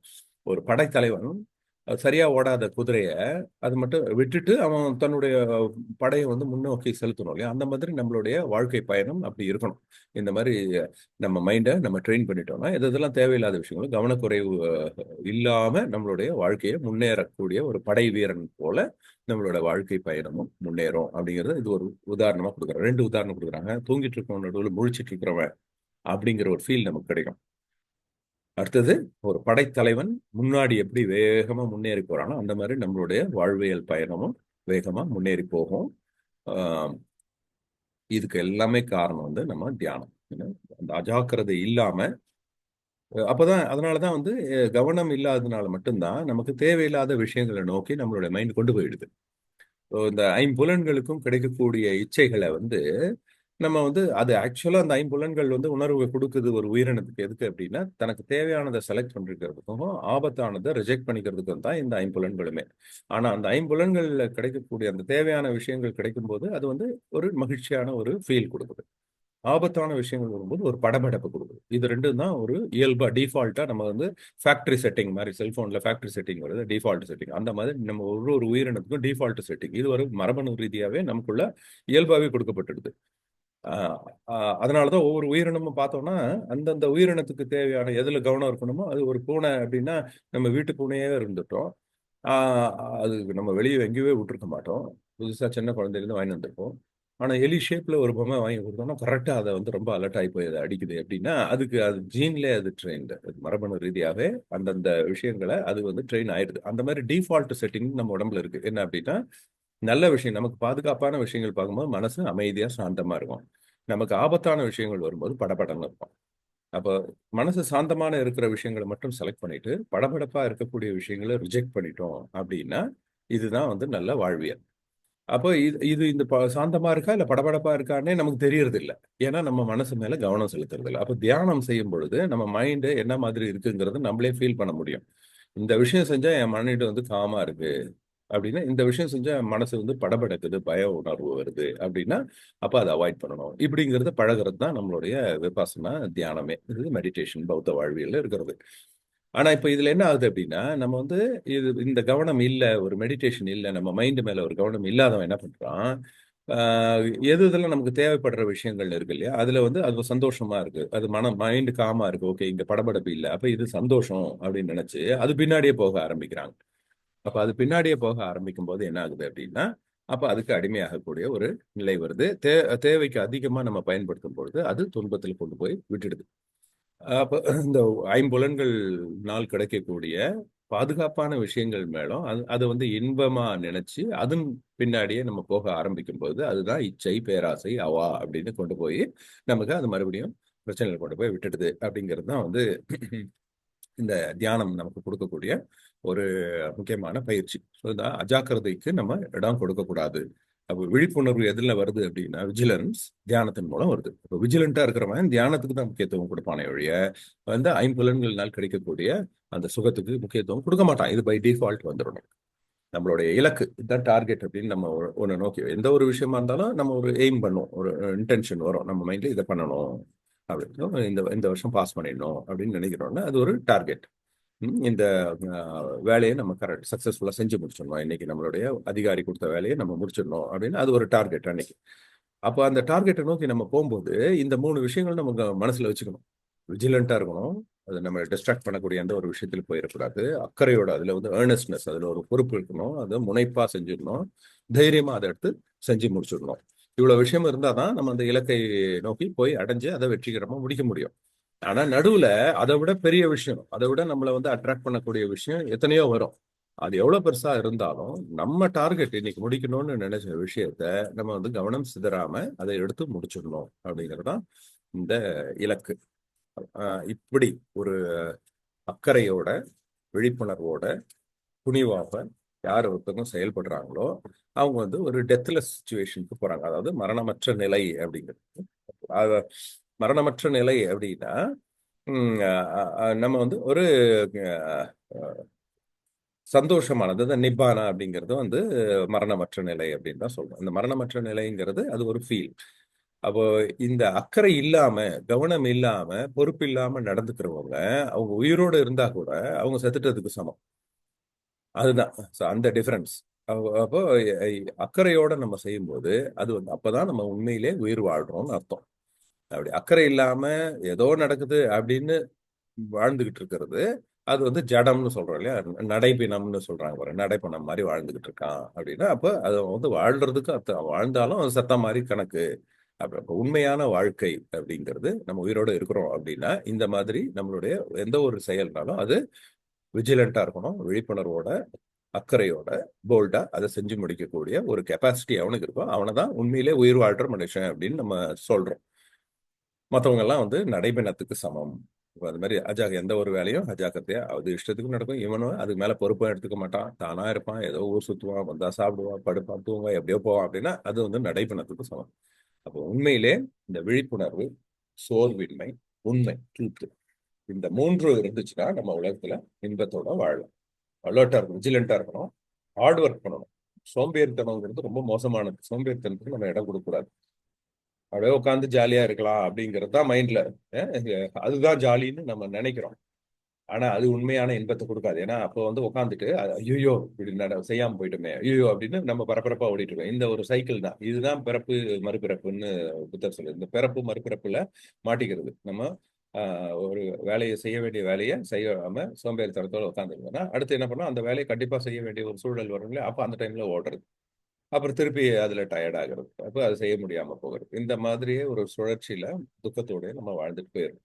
அப்போ சோர்வு இல்லாம அதை வந்து நம்ம எடுத்த வேலையை செஞ்சு முடிச்சிடும். அது உண்மை இருக்கணும். அதுல பொய் இருந்தது அப்படின்னா அதனுடைய பாதிப்பு நமக்கு கண்டிப்பா வந்துடும். ஸோ ட்ரூத், அந்த உண்மைங்கிறது பேசுறதுல இருந்த உண்மை இல்லை. நம்மளுடைய ஒவ்வொரு செயல்லையுமே நம்ம வந்து ட்ரூத்ஃபுல்லா நம்ம நடந்துக்கிறோம் அப்படின்னா நம்ம இன்பத்தோட இருக்கலாம்.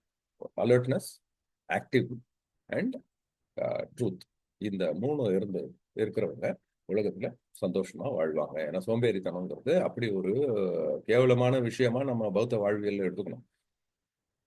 அது எடுக்க முடியல, அது பார்த்துக்கலாம் அப்படின்னு அப்புறமா அது ப்ரோக்ராஸ்டினேட், அது தள்ளி போடுறது, கொஞ்ச நேரம் உட்காந்துருக்கலாம் அப்படின்னு நினைக்கிறது வந்து ஒரு இழுக்கு, அது அவமானமா நினைக்கணும்.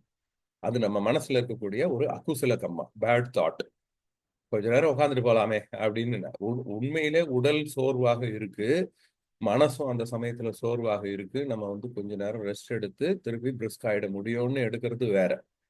ஆனா இந்த மாதிரி எதுவுமே இல்லாம ஒரு இன்பத்துக்காக, உடல் ரீதியாக கிடைக்கக்கூடிய இன்பத்துக்காகவோ அல்லது வேற ஏதோ ஒரு இன்பத்தின் காரணமா நம்ம ஒரு இடத்துல உட்காந்து ஒரு விஷயத்தை தள்ளி போடுறோம் அப்படின்னா அது சோம்பேறித்தனம். அது வந்து ஒரு அழுக்கான எண்ணம், அக்குசல கம்மா. கடின முயற்சியாலும் ரிப்பீட்டட் பயிற்சி தான் இருக்கும். அண்ட் இந்த விஸ்டம், நம்மளுடைய இந்த அறிவு, இது நல்லது இது கெட்டது அப்படிங்கிற அந்த அறிவு வளர்த்துக்கிட்டு கடினமா முயற்சி செய்யும் பொழுது இந்த சோம்பேறித்தனங்கிறது ஒரு விஷம் தோய்ந்த அம்பு மாதிரி நம்ம மேல, அது நம்ம மேல இருந்துச்சுன்னா அது ஒரு பாய்சன்ட் ஆரோ.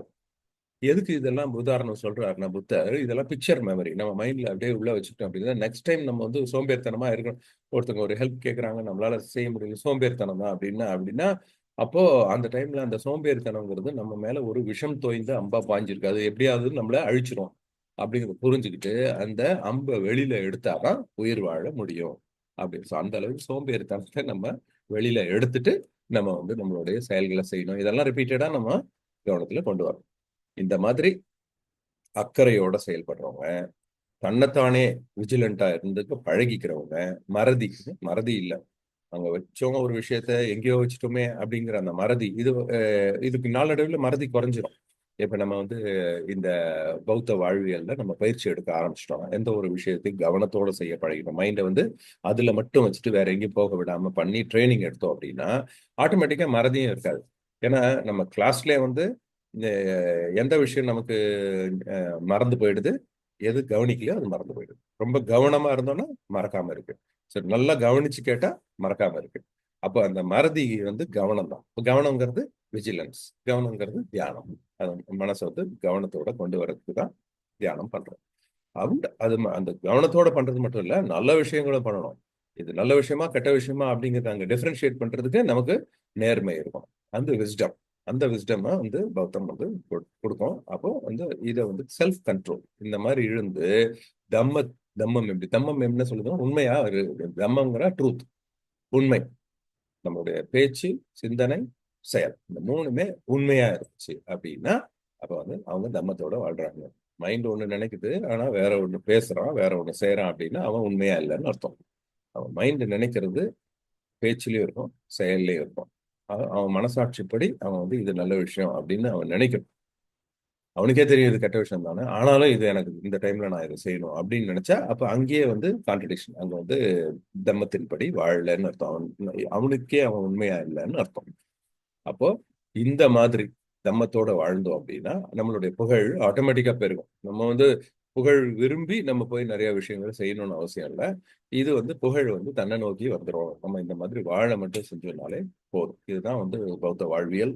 So, மறுபடியும் ஒரு தடவை நம்ம வந்து ரிமைண்ட் பண்ணிக்குவோம், பௌத்த வாழ்வியல்ங்கிறது என்ன அப்படின்னா இப்ப நம்ம கேட்கிற விஷயங்கள் எல்லாம் நம்ம செய்ய ஆரம்பிக்கணும், அப்பதான் அது வந்து பௌத்த வாழ்வியல். ஆனா இதுல வந்து சுத்தி இருக்கிறவங்க எல்லாம் அது உடனே வந்து நமக்கு அதுக்கு ஆதரவு தெரிவிப்பாங்கன்னு நினைக்காதீங்க. ஏன்னா நம்ம இயல்பு, நம்ம அப்படிதான் பழகி இருக்கோம். இது ஒரு புது பாதை இது நமக்கு. அப்ப இந்த பாதையில நம்ம தனியா போனா கூட பரவாயில்ல அப்படிங்கிற அந்த முடிவு துணிச்சல் இருக்கும். அப்புறம் எடுத்த உடனே எல்லாமே நடத்துறாரு, முயற்சி தான் ஃபர்ஸ்ட். அதுக்காக நான் இன்னைக்கு வந்து பொய் பேச மாட்டேன் அப்படின்னு நினைச்சு அதுக்கான முயற்சி எடுக்கிறீங்க இல்லையா, அதுதான் பௌத்த வாழ்வியல். பொய்யே பேசாம கடைசியில அன்னைக்கு என்ன நீ தான் இன்னைக்கு 4 தடவை பொய் பேசிட்ட அப்படின்னு யாராவது ஒருத்தவங்க சாயங்காலம் வந்து சொன்னாங்கன்னா ஐயோ நம்ம பௌத்த வாழ்வியல் வச்சு வேஸ்ட், பௌத்த வாழ்வியல் கடைபிடிக்கிறது ரொம்ப கஷ்டம் அப்படின்னு நினைக்க வேண்டாம். முயற்சி எடுக்கிறதே பௌத்த வாழ்வு. இல்ல நான் காலையில பொய் பேசக்கூடாதுன்னு தானே முடிவோட இருந்தேன், எதேச்சா நான் 4 இடத்துல போய் பேசுறேன், நாளைக்கு அது குறைஞ்சிரும். நாளைக்கு வந்து அந்த 4ங்கிறது 3 ஆயிடும், அதுக்கு அடுத்த நாள் 2 ஆகும், அதுக்கப்புறம் 1 ஆகும், அதுக்கப்புறம் பொய் பேச வேண்டிய தேவையே இல்லாம நம்மளுடைய ஆக்டிவிட்டிஸ் இருக்கும். இதுதான் வந்து பௌத்த வாழ்வியல்.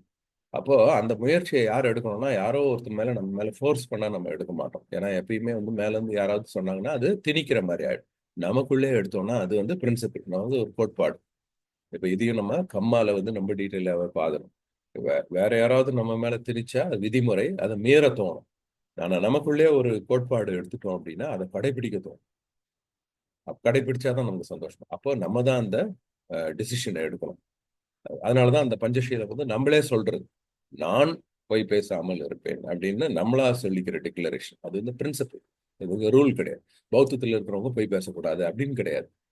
ஒரு பௌத்தர் பொய் பேச மாட்டார், அவரே அது வந்து பொய் பேச மாட்டேன்னு உறுதி எடுத்துக்குவாரு, அதுதான் பௌத்தம்.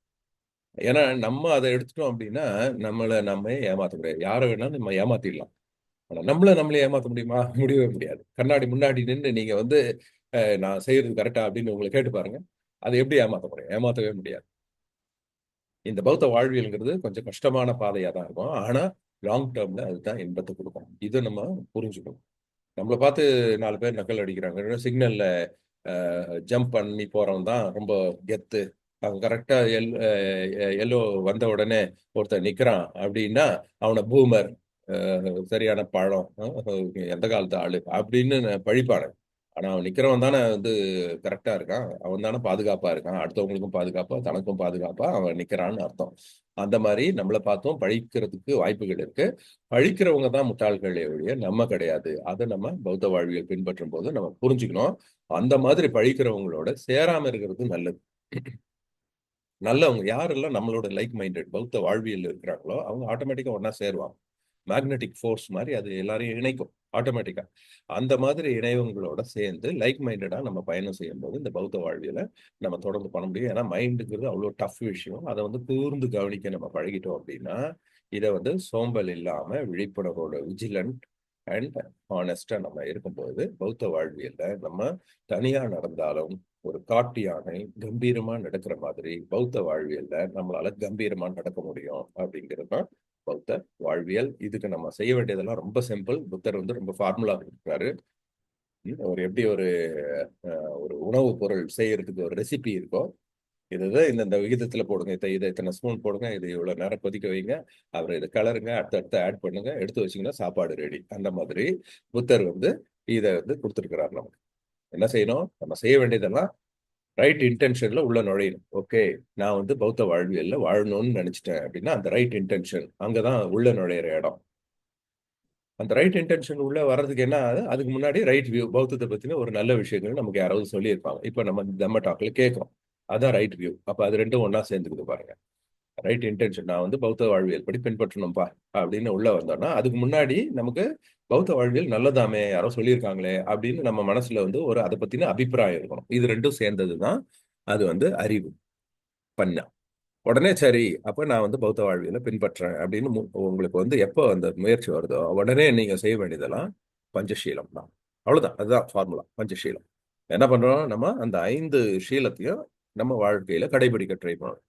ரைட் ஸ்பீச், நான் வந்து பொய் பேச மாட்டேன், அடுத்தவங்களை ஹர்ட் பண்ற மாதிரி பேச மாட்டேன், அத்தியாவசிய தேவை இருந்தா மட்டும்தான் நான் பேசுவேன், தேவையில்லாம ஒரு வெட்டி பேச்சுக்களை நம்ம பேசிட்டு இருக்க மாட்டோம் அப்படிங்கிற அந்த ரைட் ஸ்பீச். அப்புறம் யாரையும் அடுத்தவங்கள வந்து புறம் பேச மாட்டோம் அப்படிங்கிறது ரைட் ஸ்பீச். அதுக்கப்புறம் ரைட் ஆக்ஷன். ரைட் ஆக்ஷன், நம்ம அடுத்தவங்க பொருளை எடுக்கக்கூடாது, திருடக்கூடாது, ஆஹ் அடுத்தவங்களை ஹர்ட் பண்ணக்கூடாது, ஒழுக்கமற்ற காம செயல்கள் செய்யக்கூடாது. இதே நம்மளுடைய வாழ்வாதாரமும் அதே மாதிரி தான் இருக்கும். நம்மளுடைய லைவ்லிஹுட் வந்து இத்தகைய திருட்டு தொழிலோ அல்லது கொலை தொழிலோ இதெல்லாம் செய்யாம நம்ம வந்து நல்ல வகையில பொருளை ஈட்டி நம்மளும் வாழணும், நம்ம குடும்பத்தையும் வாழ வைக்கணும். இதெல்லாம் வந்து ரைட் லைவ். இந்த மாதிரி நம்ம பஞ்சசீலத்தை பின்பற்றிட்டு அடுத்து நம்ம என்ன பண்ணணும்னா மெடிடேட் பண்ணணும், தியானத்தை செய்யணும். இந்த தியானத்தை செய்யறதுக்கே நம்ம முயற்சி எடுக்கணும். இல்லைன்னா தியானம் செய்யாமல் இருக்கிறதுக்கு தான் நமக்கு நிறைய விஷயங்கள் இருக்கும். சோம்பேறித்தனம் இருக்கும், இதெல்லாம் என்ன நமக்கு என்ன யூஸா கொடுக்க போகுது, டவுட் இருக்கலாம். எல்லாம் வந்து நமக்கு நம்மளுடைய வாழ்க்கையில பரபரன்னு ஓடிட்டு இருக்கும், இதுக்கெல்லாம் நேரம் கிடையாது. ரெஸ்ட்லெஸ்னஸ் இருக்கலாம், இல்ல தியானம் செய்யலாம்னு உட்காந்து தூங்கிடலாம் இருக்கும்.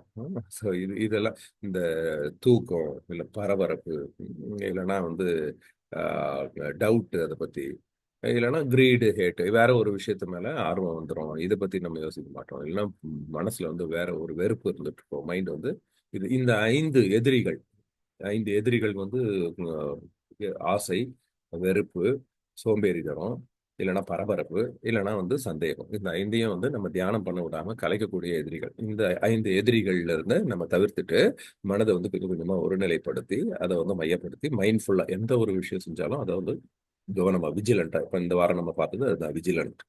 அந்த விஜிலன்ஸ் அண்ட் ஏர்னஸ்ட்னஸ், ரொம்ப அலர்ட்டாவும் இருக்கணும், முனைப்போட செய்யணும், தைரியமா செய்யணும். தைரியம்ங்கிறது வந்து தைரியமா செய்யணும், அடுத்தவங்க போய் அடிக்கிறது தைரியம் கிடையாது. தைரியம்ங்கிறது என்னன்னா நமக்கு வரக்கூடிய விஷயங்களை விட்டு தர்றதுக்கு தைரியம். இது பரவாயில்ல, இது போனா பரவாயில்ல அப்படிங்கிறது தான் தைரியம். அங்க வந்து சுயநலம் இல்லாம இருக்கிறதுக்கு பேர் தான் தைரியமே. நம்ம தைரியம்னா போய் தைரியமா எல்லாரையும் அடிச்சுட்டு வருவான் அப்படிங்கிறது கிடையாது. தைரியம்னா தன்னுடைய இழப்பை பெருசா எடுத்துக்க மாட்டான் அப்படிங்கிறது தான் தைரியம். வேற அதான தைரியம்னு சொல்றோம். இப்ப தைரியமா இப்போ ஒரு சண்டைக்கு தைரியமா சண்டை வரானா என்ன அர்த்தம்? அவன் உயிரே போனாலும் பரவாயில்லன்ட்டு போறான்.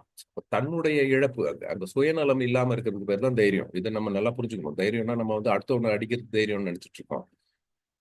நம்ம அடி வாங்கினாலும் பரவாயில்லன்னு நினைக்கிற பாருங்க, அது தைரியம். ஸோ அந்த தைரியம் வந்து இருக்கும். அப்ப அந்த தைரியம் நமக்கு ஒரு வேலையில இருந்தது அப்படின்னா அப்ப நம்ம வந்து அதை இலக்கை கரெக்டா அடைய முடியும். அப்ப இதெல்லாம் நம்ம வாழ்ந்து பார்க்கும்போது என்ன கிடைக்குதுன்னா, அட ஆமா, பௌத்தம் நமக்கு நல்லதுதான் சொல்லுது அப்படின்னு ஒரு வியூ கிடைக்குது பாருங்க. அப்ப அந்த ரைட் வியூக்கு நம்ம திரும்பி வந்து அடைஞ்சிட்டோம். அதுதான் 8வது கடைசி. இந்த மாதிரி தொடர்ந்து நிறைய விஷயங்களை நம்ம ப்ராக்டிஸ் பண்ணிட்டே இருக்கும்போது ஒவ்வொரு இடத்துலயும் ஆமா ஆமா இது நல்லதுதான் கொடுக்குது, இது நல்லதுதான் கொடுக்குது, ஐயோ இது நமக்கு கெட்டது கொடுக்குது, இதை நம்ம இவ்வளவு நாள் கவனிக்காம இருந்துட்டோமே அப்படின்னு ஒவ்வொரு உயிரினமும் தனக்கு தேவையான, ஒவ்வொரு மனுஷனும் தனக்கு தேவையான விஷயங்களை தானே புரிஞ்சுக்குவான். அதுதான் உனக்கு நீயே ஒளியாயிரு. யாருமே இதெல்லாம் நல்ல விஷயங்கள் இதெல்லாம் கெட்ட விஷயங்கள் லிஸ்ட் போட்டு ஒரு கையில ஒரு மேனுவல் மாதிரி குழந்தை பிறந்த உடனே ஒரு மேனுவலோட ஒரு கையோட வந்து பிறக்கிறது கிடையாது. நம்ம தான் பழகிக்கிறோம். அந்த மாதிரி மைண்டை பழகிறது தான் பௌத்த வாழ்வியல். ஸோ இதுதான் வந்து பௌத்த வாழ்வியல் பகுதியில் நம்ம பார்த்துட்டு இருக்கிற விஷயங்கள். இன்னும் 4 விஷயம் இருக்கு. நம்ம மொத்தம் 13ல 9 முடிச்சிட்டோம். இந்த 4 அடுத்த வாரம் வந்து 25வது வாரம். நம்ம அடுத்த வாரத்துல அடுத்த டாபிக் போறது விட நான் என்ன நினைக்கிறேன் அப்படின்னா, இப்போ இது நாள் வரைக்கும் நம்ம பண்ண விஷயங்கள்ல சந்தேகங்கள் இருக்கும். அப்ப அந்த சந்தேகங்களை நம்ம பேசுறதுக்கும் ஒவ்வொருத்தரும் அவங்களுடைய கருத்துக்களும், ரெண்டாவது அடுத்தது நீங்க அதை படிச்சிருக்கிறதுல வந்து உங்களுடைய புரிதல் இருக்கும். அது சந்தேகமா இருக்கலாம், இல்ல புரிதல்ல இப்ப நான் சொன்னதை விட ஒரு வித்தியாசமான ஒரு புரிதல் உங்களுக்கு கிடைச்சிருக்கலாம். அதையும் நீங்க ஷேர் பண்ணலாம். ஸோ அடுத்த வாரம் 25வது வாரத்தை ஒரு கலந்துரையாடல் நிகழ்வா நம்ம செஞ்சிடலாம்னு நினைக்கிறேன். ஏன்னா அது வந்து நமக்குள்ள ஒவ்வொருத்தருக்கும் ஒரு புரிதல் எப்படி இருக்குங்கிறதையும் கண்டுபிடிச்சுக்கலாம். அதே சமயத்துல எனக்கும் அதுல ஒரு புரிதல் கிடைக்கும். உங்ககிட்ட இருந்து நிறைய விஷயங்கள் நான் லேர்ன் பண்ணுவேன். அதே மாதிரி நான் சொல்ற விஷயங்கள்ல எப்படி நான் திருத்திக்கணும் அப்படிங்கிறதும் எனக்கு தெரியும். ஸோ இந்த 25வது வாரத்தை ரிஃப்ளெக்ஷன் அப்படின்னு நம்ம வச்சுக்கலாம். ஸோ நம்மளே நாமே பிரதிபலிக்கிறோம். இவ்வளவு நாள் நம்ம என்னென்ன பண்ணியிருக்கிறோம் அப்படிங்கிறத நம்ம வந்து ஒரு கலந்துரையாடல் நிகழ்ச்சியா நம்ம வச்சுக்கலாம் அப்படின்னு நினைக்கிறேன். இத்துடன் இந்த நிகழ்ச்சியை நம்ம முடிவு செய்துக்கலாம். நன்றி.